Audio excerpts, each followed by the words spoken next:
Hello, this is Tim Hellman. And I'm Jake Tenpass. And this is Movie Talk. Today we're going to review the movie Blade Runner 2049. Or Blade Runner 2049, depending on how you pronounce it.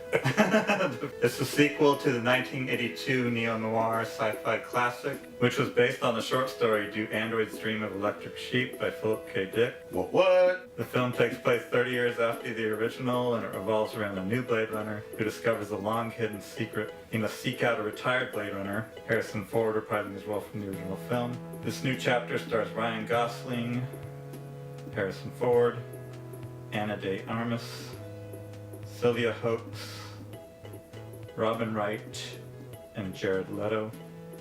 Sean Young and Edward James Olmos also have cameos in the movie. It was directed by Denis Villeneuve. It's received rave reviews from critics, unlike the original when it was first released. And it was expected to be a big hit at the box office, but that hasn't turned out the way they were planning. No.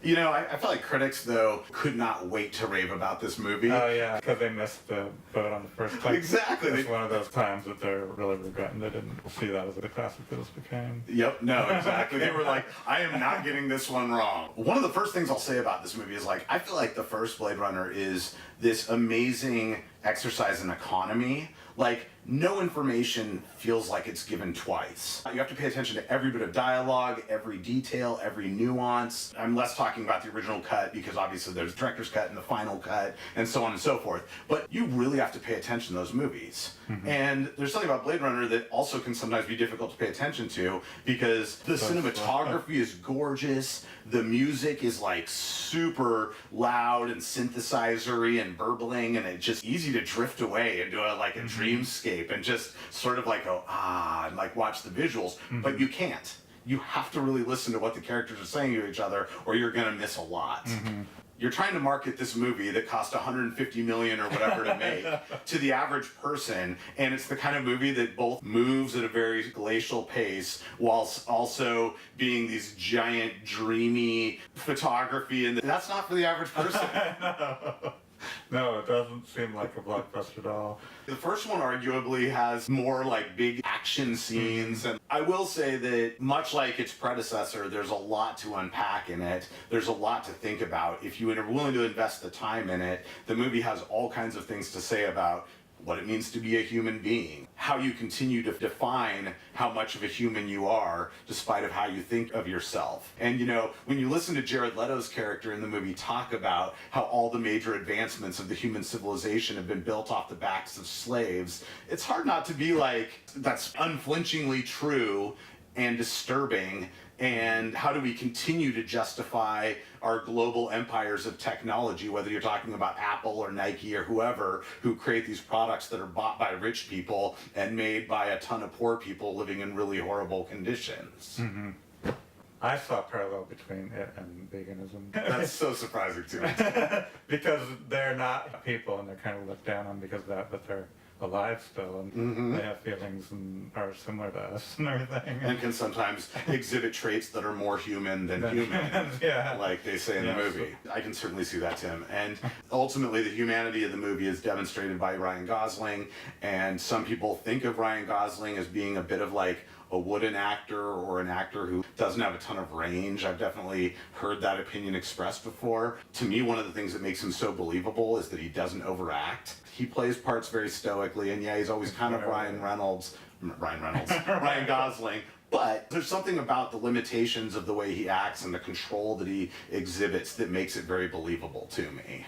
He never says a lot usually. But he seems entirely human. I mean, there's no doubt about that. And speaking of human, I think Harrison Ford seemed more human in this than in anything that I have seen him in probably 30 years. 30 years? I don't know. I mean, old Harrison Ford does not exhibit the animation of young Harrison Ford. If you go back and watch the Indiana Jones movies, or you go back and watch Empire Strikes Back, he was like a big performer. He both had great physicality to him, but just the expressions on his face and his deliveries of lines were really dynamic. And I definitely feel like he's gotten to be a little bit more of a flat line as he's gotten older. Yeah. But I feel like Denis Villeneuve figured a way to push him out of his comfort zone. I just thought this was the best performance Harrison Ford's given in a really long time. And I also thought the movie definitely picked up when he came in into it. Well, Ryan Reynolds was almost alone for the first part of the movie, and once he enters, there's like another three-dimensional human character in it. Because a lot of the other characters in the first half of the movie, I mean, either they're episodic in the nature of their entrance and exit of the movie, so that you only get to see them for a little chunk of time, and they don't have a chance to grow into something else, or they're like Robin Wright Penn, where they're just kind of playing an archetype. So I'd give it 4.5. And I'd give it 4 stars out of 5. It felt like the kind of movie you have to see twice to really form an opinion about. Yeah. There's a lot to unpack there, and it has so much in way of expectation after the first one. I almost don't feel like I'll really be able to calibrate that until I see it again and can like see it as its own beast. But I think Denis Villeneuve is a masterful practitioner of the scientific arts. I hope that the poor box office on this doesn't affect him doing the Dune reboot. I am so hopeful for that, and I think he would do an amazing Dune reboot. But Dune's another property that people have wanted to make money off for a long time and haven't been able to figure out a way to. I thought this movie was really good, but I also didn't walk out of it feeling like I had been blown away. But I'm open to being blown away from it the second time I watch it. We'll see.